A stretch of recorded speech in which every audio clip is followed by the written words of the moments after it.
Good afternoon, Franklin Township. This is PJ Parker from the Franklin Reporter and Advocate. And I am so delighted to be here with a dear friend, Christine Staple Ebanks, her husband, Robert Ebanks, and our most special guest, Mr. Nathan Ebanks, who is the subject and the reason for so much work that Christine has done over the past 20 years as she welcomed Nathan into this world. Christine has written a number of books. The most recent one we touched on a few months ago, called Raising Nathan Against All Odds. Nathan is a special needs child. He was born with cerebral palsy. He has achieved more than most, and largely because of the dedication and the love from his family, and certainly his mom, who has taken it upon herself because of her own needs not having been met when she looked for support in her home country of Jamaica. There was not the kind of support that she has been able to not only find, but to create. And what we are dealing with today and what we want to introduce you to is the workshop that Christina will be presenting next week. It's an online event. It's the Mama Bear. Tell me the name. The Special Needs Mama Bear Workshop, Thriving in 2025 and Beyond. Which is designed, as the title implies, to the mama bears. Because once you receive a diagnosis, you know who your child is, you know what your child has been diagnosed with, but you don't know what to do first, or second, or 12th, or what to do to navigate through this adventure of the special needs child. So, Christine, tell us the rest of the story. This is just, it's so beautiful Thank you. on so many levels, that, and this woman's smile just lights up the universe. And then there's Nathan's smile, who I typically get a smile of every once in a while. and then Robert. There's just, this is such a rich family. Christine, tell us about this workshop. Hi, VJ. Thank you so much. And good afternoon to all of Franklin Township. I'm so honored to be here today. So, Nathan was born 20 years ago and he was diagnosed with cerebral palsy. We lived in Jamaica at the time, and there were not many services available to support children like him, first and foremost, to get a diagnosis or to provide the kind of habilitation support that he needed.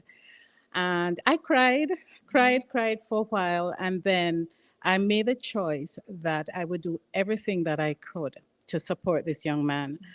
When he was 2, we sat down as a family and we made a commitment that we would never look at him and say, I wish I had done more, but that we would do everything in our power to help him thrive.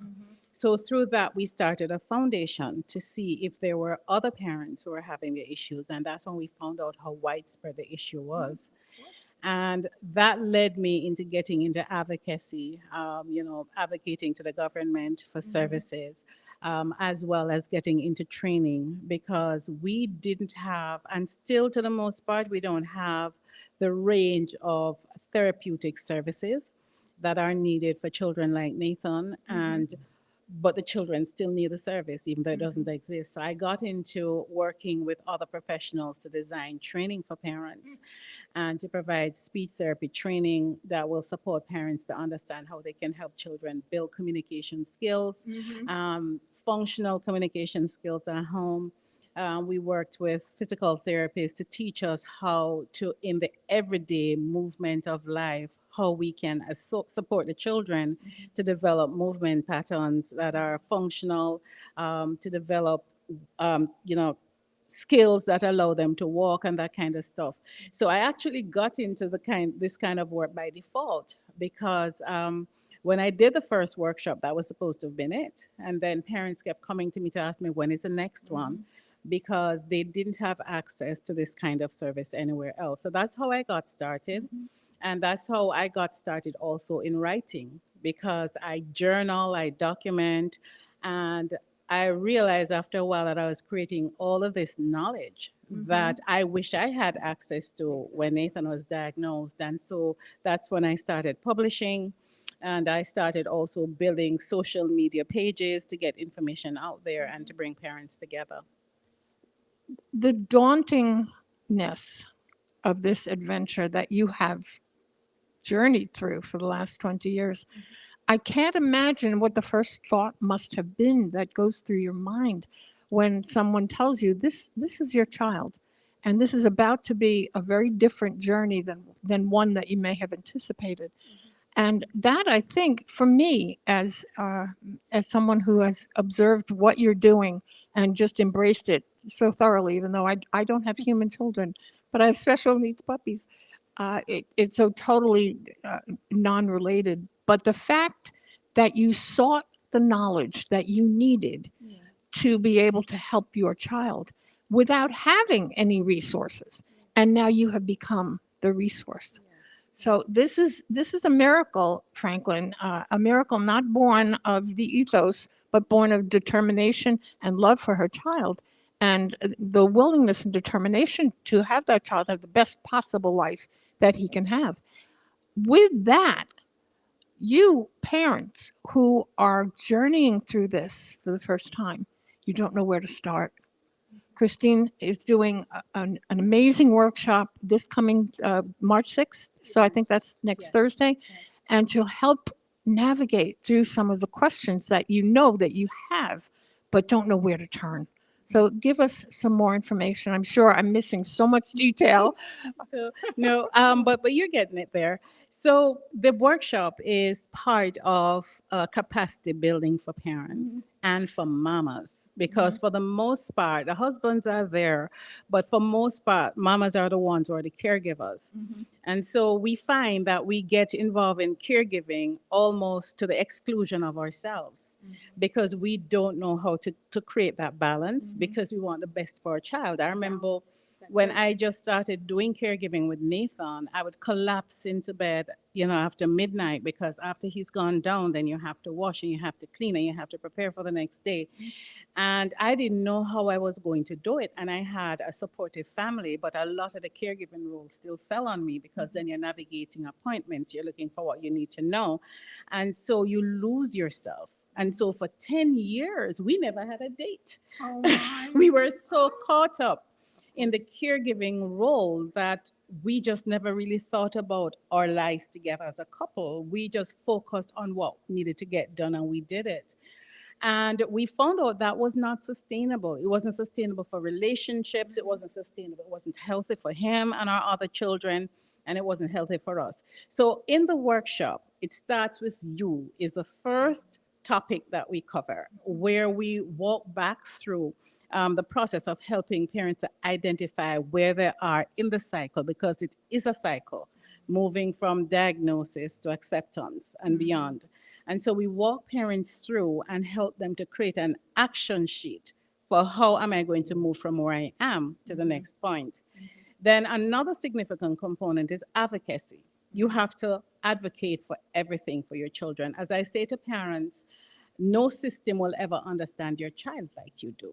And so you have a responsibility to be able to share information with all of the people who work with your child in a way that is meaningful, that will help them to develop the best program for your child. How do we do that? Most parents don't know. Uh, Oftentimes, when we're in a situation where we feel that somebody's not listening to us, we lose our cool. So we talk about that. We provide strategies to help parents understand how to navigate those situations, how to avoid, how to deal with pushback, and to keep their calm and their focus. Because at the end of the day, the focus is on I need to access this service for my child. So how do I keep that in the forefront with everything else that's going on? And then the third component of the workshop, which was something that we missed for a long time, is a financial component, because there is a huge financial responsibility that comes to the parents when they're working with when they're supporting a child with special needs. We don't plan. Oftentimes, we don't even have savings. And so we are working with a financial advisor as part of that particular workshop to help us understand what that process should look like for us and to help us to build an action sheet. So the whole idea of the workshop is to provide parents with more tangible, practical strategies, supports, options that will now help them to begin to plan. Because I can tell you, the moment I started climbing out of that hole that I went into after the diagnosis, it was very liberating. And I never knew that you could thrive being the parent of a special needs child, and I never knew that you could have so much joy because this is now your life. So how do you create your best life from where you are, in a way where everybody is happy, everybody is thriving? And so that's what we're sharing through this workshop with parents, but also it will bring parents in a community with other parents, because I have found that some of my best advice has come from other parents. And so by helping them to be part of that community, then we're increasing the support so that many of them don't have to feel that they're so alone. And the versatility of everyone's different experiences. I would say that it's such an overwhelming situation that if I were a parent listening to you speak about this workshop right now, I think my first question would be, what do I do first? Are we addressing that? Yes. So we're going to address what you're doing first by identifying where you are in the process. So to be able to now see a pathway to understand, okay, this is actually going someplace, and to be able to situate yourself in that pathway, that for me is the biggest liberation, because you now feel less helpless and less powerless, and you now feel that, okay, I can now have a plan because I now have a clearer understanding of where I'm going. Because a lot of times we get the diagnosis and that's it. And then you go and you see the specialist, and each person just tell you the little piece of what needs to happen for their area. But you walk away half the time, don't remember what was said, don't even know how to pull it together, and don't know who to ask for help. And so the idea is to begin to educate parents in a way and empower them that they are now better able to understand the process that is involved. For instance, Nathan is 20. Nathan completes high school this year, yay, and has to move on to adult services. There's a whole process that begins from he's 14 or 15. It doesn't start now, to be able to help him move intentionally and functionally into the next phase of his life. And that will influence the program that he goes into after. It's going to influence the activities that he does after. And a lot of those, you have to plan for them long term. It is not something where he can just finish high school on June 15th and then starts the program on July 17th. It has taken us a year to be walking through the different transitioning steps. Yes? The integration into the next steps. Yes, into what it is. So those are some of the things that we will share, with parents, as well as just a whole list of resources that we can share with parents, so that they can begin to think about where they are in their child's development and process.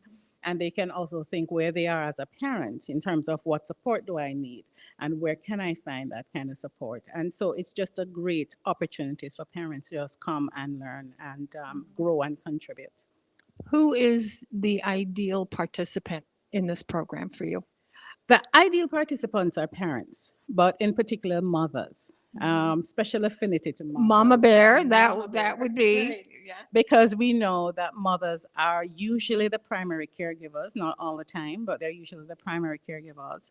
And we also know that Mama Bear mamas everybody else. So whatever information they get, because we know it's difficult to get both parents to come out. And so whatever information they get, we know also that women are more likely to go back and share it with the rest of the family. And so the ideal participants are the mothers, but the grandmothers and the sisters, just anybody who's caring for an individual with special needs and who find that they're at a place where they believe that they need more help. And yet here we stand with Papa Bear. And Papa Bear, I've seen Papa Bear in action with his son, and it's subtle, it's quiet, it's devoted, and it is so ultimately supportive of you that I would venture to say that there's a significant Papa Bear element to this. So Papa Bears, I'm sure that they are welcome to be participating in this as well, even if their activity is not going to be. He's ready to leave. He's ready to leave. Okay. Okay, we're going to wrap it up very quickly, Nathan. Again, this is a family adventure from first diagnosis to now what. And Christine Ebanks has just provided such a blueprint for navigation. She's gone through all the steps that she couldn't find readily. and she's brought them here, and she's organized it into something that I think is going to be an amazing benefit to so many mothers who don't, and fathers who don't have a beginning in mind. Where to go, what to do, how do I help my child without losing the rest of me as well. And I know you wanted to touch on self-care Yes. and just the ability for a woman and the husband to be able to live as themselves Yes. in the In process, the process. so that it becomes even more enriching Yes. between you two. And I know you have three other children, three other children. And so I know this has been a tremendous family dynamic. So anyone who is within a family structure dealing with a special needs child, and you don't know where to go, or you have begun the journey already, and what is my next step after that? You're more than welcome. Yes. Yes, more than Mhm. welcome. And Okay. for more information, people can actually go to my website, Mhm. ChristineStapleEbanks.com. So that's Okay. just my name, and go on the training, and the information is there. We're also on Eventbrite Mhm. as a special needs Mama Bear Workshop 2025. And you also can join me on Facebook, again with my name. We have a special needs Mama Bear community right there that's just been growing, and I share a lot of resources and tips and just information that people can have.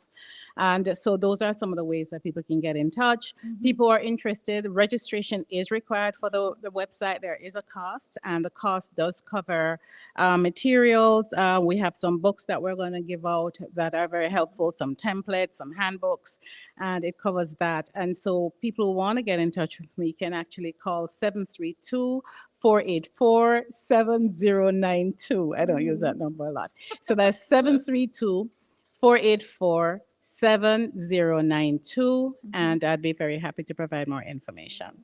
Well, as you can see, Franklin, this is a woman of great spirit, great heart, filled with love and filled with action. She's done the work for you. So we invite you to participate in this workshop on March 6th. Christine has given you the information. Is there anything else that you would like to add? I just want to add, Mom, you got this. Dad, you got this. What you will discover, one of the things you'll discover is that you're more of an expert than you even know. And so the idea is to help us understand just the powerhouse that we are as parents, and recognize that we do make the difference in terms of the family life that we have and in terms of the life our children have. And that's the story. That's the story. So thank you, Franklin, for tuning in. This is going to be a very significant workshop. If you or someone you know is dealing with the challenges and the absolute adventure of a special needs child, you need to attend this workshop. Again, Christine, the website. ChristineStapleEbanks.com/training. And it's this Thursday, March 6th, at what It's time? next Thursday, March 6th. It's actually 7 p.m. to 10 p.m. because we want to make sure that you put the kids down to bed, you finish with dinner, you do whatever you need to do, you get home from work, so that you can just block that time for yourself. And you can relax into And you can relax so into much positive information. Yes, yes. Okay. Well, we thank you so much for doing this and for taking the time to spread the word to the community, because this is essential and it's going to continue to be essential. Thank And you so my much, and my PJ. buddy Nathan, I think he wants to go home and have dinner, right? Yes, Is he that what does. we want? He wants to go. Okay, we got it. Okay, Franklin, PJ Parker, Franklin reporter and advocate. Bye.